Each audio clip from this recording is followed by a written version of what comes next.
നല്ല കൂട്ടുകാരൻ ആരാണ്, ചീത്ത കൂട്ടുകാരൻ ആരാണ് എന്ന് റസൂലുള്ളാഹി സ്വല്ലല്ലാഹു അലൈഹി വസല്ലം നമുക്ക് പഠിപ്പിച്ചു തന്നിട്ടുണ്ട്. അവിടുന്ന് പറഞ്ഞു, നല്ല ചങ്ങാതിയുടെയും ചീത്ത ചങ്ങാതിയുടെയും ഉദാഹരണം എന്നത് ഒരു സുഗന്ധം വിൽക്കുന്ന മനുഷ്യനും ആലയിൽ ഊതുന്ന ഇരുമ്പുകൾ അടിച്ച് പഴുപ്പിച്ച് ആയുധങ്ങൾ ഉണ്ടാക്കുന്ന അവിടെ കഴിഞ്ഞുകൂടുന്ന ഒരു മനുഷ്യനെ പോലെയുമാണ്.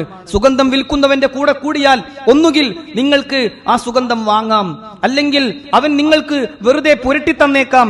അതുമല്ലെങ്കിൽ അവിടെ ചെന്നു പോന്നാൽ തന്നെ നിങ്ങളിൽ ആ സുഗന്ധം ഉണ്ടായേക്കാം.